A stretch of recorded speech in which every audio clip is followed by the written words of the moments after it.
এটি কলি দুটি বাট রতনপুর বাগিচাত রস বহিয়া হাতেৰে কোনেনো ছিঙিলে ও কোনেনো ছিঙিলে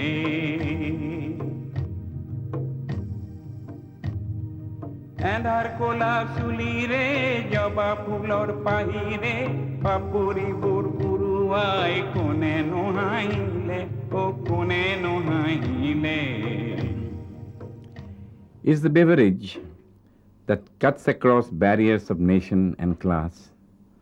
For though you might like it your way, and I mine, everyone agrees that it is a cup that cheers. এটি কলি দুটি বাট রতনপুর বাগিচাত রস বহিয়া The omnipresent tea plantations, now so much a part of the Northeast, actually started flourishing in India as late as the 19th century after Maniram Dewan brought the Assam tea to the notice of the British.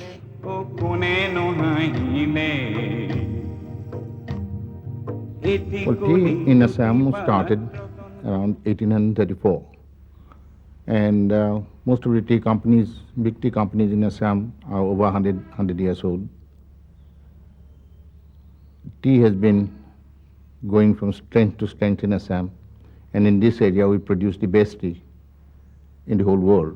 In the history of tea in Assam, the position of the Assamese planters is very significant in the sense they started tea growing together with the Britishers. Although today only a very small percentage of tea plantations are controlled by Assamese, but they were pioneers as much as the Britishers were. Now, this year we produced a record crop of about 820 million. We are the biggest producer of tea in the whole world. Although our position as exporter has gone down, today probably we will occupy. From being the first in exports, we have come to the fourth position. Kenya, Sri Lanka, China, they have taken over. However, in the current year, in 97, we are doing well in exports. Russians have started buying, and I think our exports will reach about 180 million this year, worth about 1,500 crores. Till a few years ago, tea was the biggest export earning industry. Before that it was jute, then tea overtook jute. Today its export earnings are very small compared to what other industries are earning, like jewelry, sugar, and things like that. But what I think is very important about the tea industry, this is one industry that is labor intensive. In Assam alone, we employ over 500,000 workers, that's 5,30,000. But together with their dependents, it's almost 25 lakhs of people that we're looking after, which is almost 12% of the Assam's total population. And then the tea provides ancillary industries for people who are selling tea, selling jute bags, etc. That employs another 10 lakhs people probably, give jobs to 10 lakhs people. So that way it has got a place in national economy, because all we want in this country, or the most important thing we want in this country, is to give employment, provide employment. Tea, being a sort of labor-intensive industry, provides employment. Now, to give one job in tea industry, we have to invest probably a couple of lakhs. Now, get one job in a manufacturing industry in electronics, your investment is over 30 lakhs. So that with a very small investment, you can provide big employment. That's most important in national economy. Tea is not an industry in Assam, it's a way of life. Every family in Assam, whether in middle class or lower middle class or in village, they are connected with tea one way or the other. I would say that in Assam, tea is in the blood of people.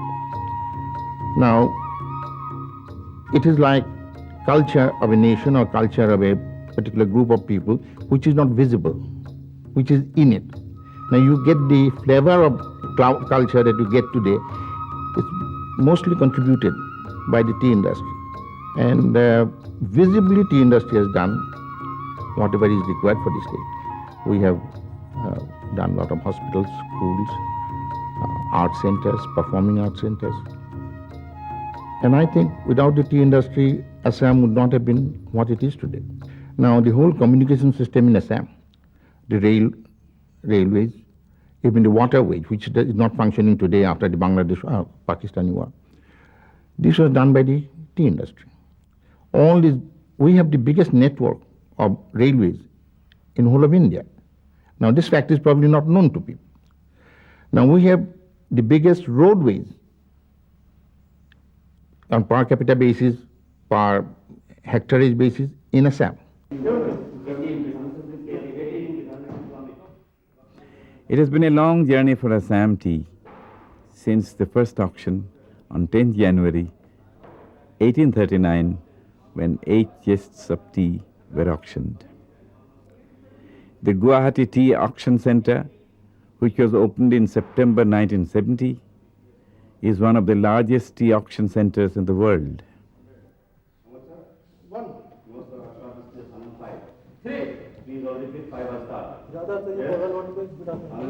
The main auction centers were in London and then in Calcutta. Now, Assam was agitating for an auction center, but the tea interest in Calcutta themselves, tea interest meaning producers, the tea brokers, they didn't want it in Assam because of infrastructure. They are living quite happily in Calcutta. Why should they want to come to Guwahati or somewhere else? But this was forced down by us in 1969-70. So you opened the Guwahati auctions in 71. Today, Guwahati is the biggest auction center for cities. Calcutta is slowly coming down. London has closed down this year. So it's a natural flow of trade and commerce. And today I was very happy to say that Guwahati is selling the maximum amount of tea in the whole world, quantity-wise. All is not well in the Assam tea industry. Last year saw the tea industry make to the headlines for reasons that had nothing to do with productivity, and the hot flavor was of insurgency. Stories of extortion became public, and the extortionists justified their demands, saying that the tea companies made profits and should repay the people of Assam. When it first started, as I told you, about 89-90, and it was at its peak, for the first time we were exposed to a fierce psychosis. They made demands, heavy demands of money, varying from 20 lakhs to 50 lakhs to a crore. And we decided, I was then the chairman of Indian Tea Association, we decided not to pay. That resulted in abduction of some people, killing of some managers, and mental harassment over telephone calls, letters, almost every day or sometimes 5 times a day. Some people paid up. I can see their predicament, although we officially said we mustn't pay, because more we paid, more guns they buy, stronger they become. But production has not been affected. So that way the industry as such has not been affected financially or commercially. But regarding the morale of people, certainly it has affected very badly. And a lot of people who would have otherwise come to tea industry did not come to tea industry. Life in the tea gardens was never easy, but it had also become perilous now. And I do hope that the political turmoil will ease sometime soon and that peace returns to this homeland of mine.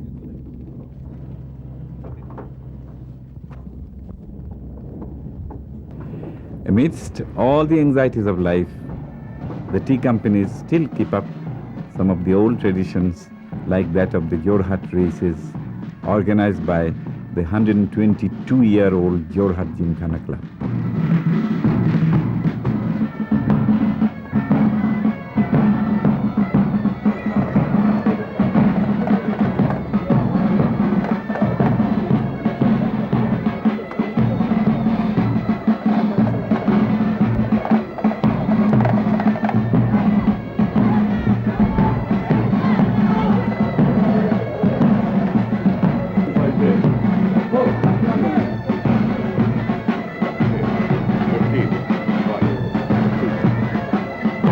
Any choices? That's it.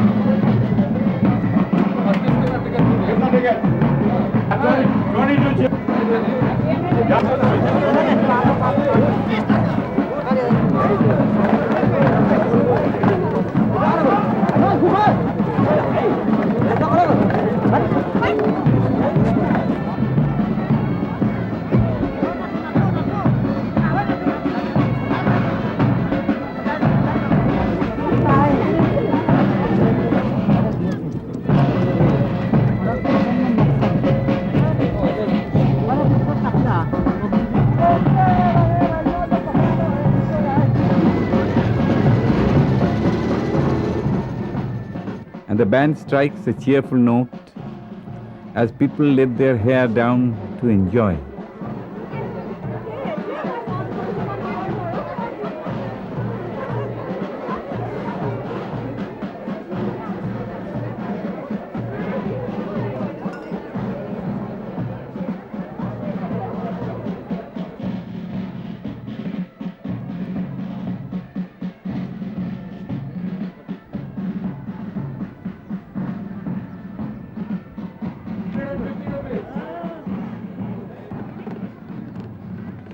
In these races that are sponsored by the tea companies, the high society gathers, as does the hoi polloi, and even though the bare-backed ponies do not look very impressive, people take the races very seriously.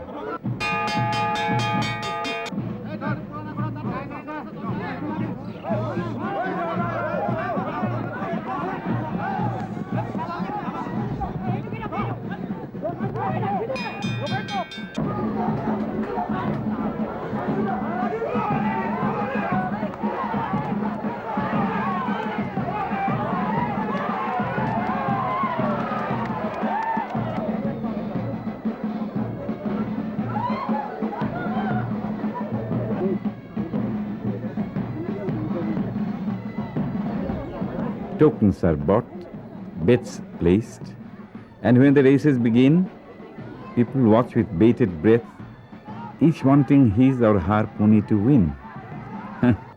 And for some of our spectators, there seems to be even more interesting stuff to watch. The breeze is catching up.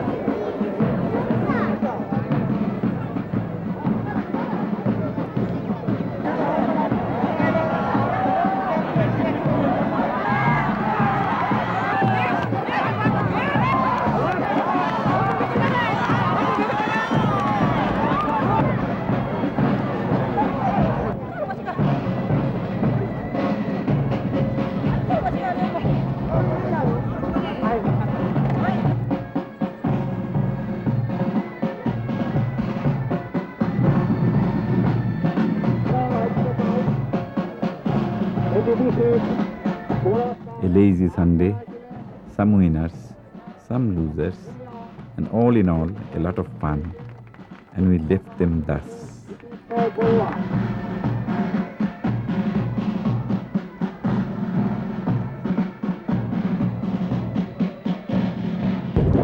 The memories of the merriment lingered on. But where soon a feeling of sadness also crept in, as I was once again reminded that these are troubled times. The army is everywhere, trying to protect lives and curb violence.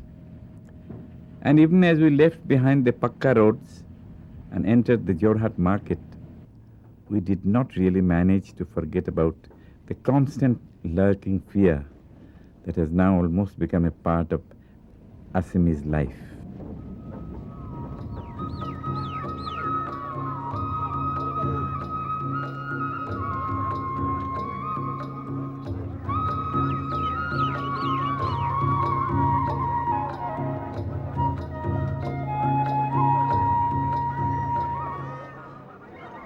Jorhat means twin markets.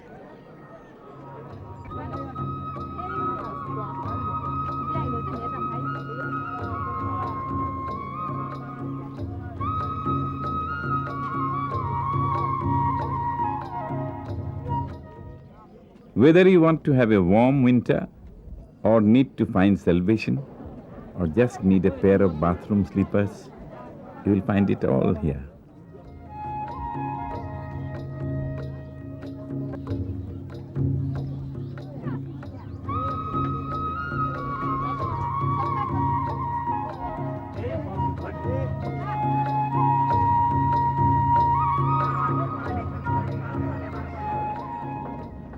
Driving down the roads to Potasali in the Nameri National Park, I finally found total peace in a place where the loudest sound is that of a bird chirping, or shall I say singing. The ears that are so used to being assaulted by a battery of city sounds thrilled to hear the birds and greenery soothed the eyes. I realized that paradise was not lost yet. There were bits of it still left to savor and value.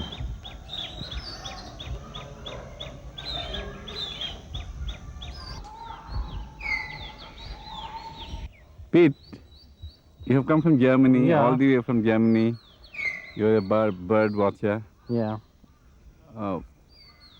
What is that?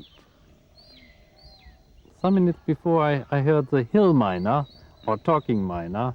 They called in Germany this Beo, similar to the voice of. How do you like this eco camp, which is only 3 years old? I like it. It's very comfortable. The tents are very good, clean, and bathrooms? the bathroom also very clean, and you have water and electricity. I need no more for sleeping. That's very good here. We are just arrived, but some days before we stay here also for 2 days.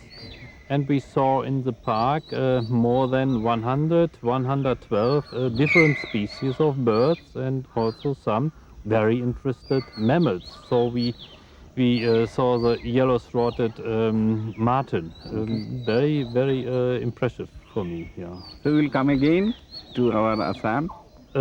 Sometimes in a few years, I hope so. It's a very nice places here, Kaziranga and this place, Manas, but we can't go to Manas. But Kaziranga was a very good place for rhinos and buffaloes and some elephants. We have seen it.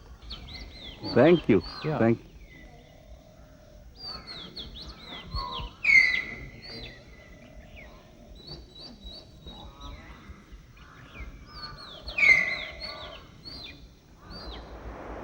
And near this bit of paradise, there also flows a pristine river where you can try to catch a bit of fish. And if your pursuits are more adventurous, you can even go rafting.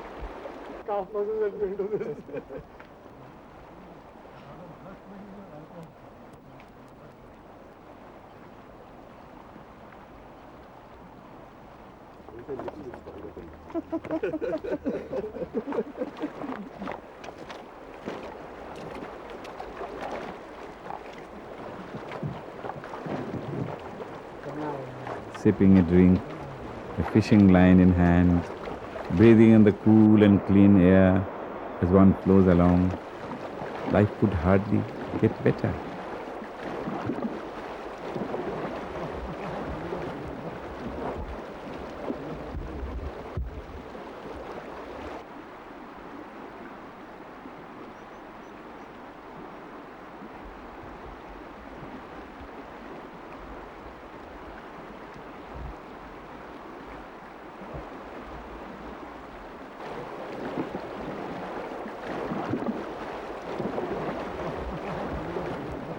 My state is going through very troubled times, but its people are still capable of showering so much love, of sharing so much warmth. Words cannot really describe what I felt when these people came to me after a hard day's work, came to me and told me that they wanted to dance in my honor.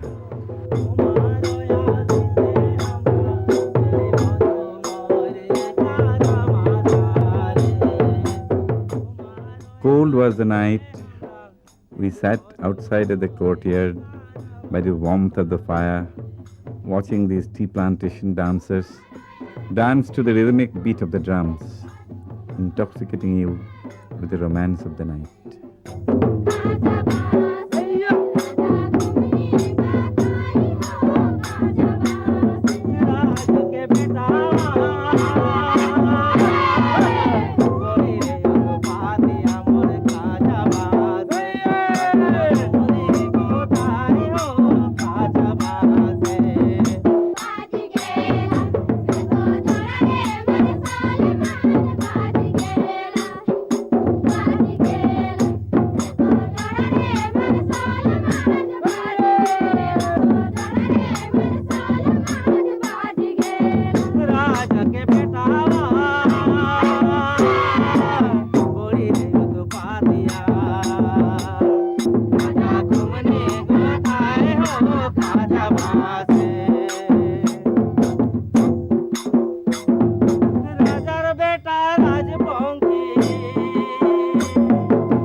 সোনার মাদলি সখী ডলছে গলা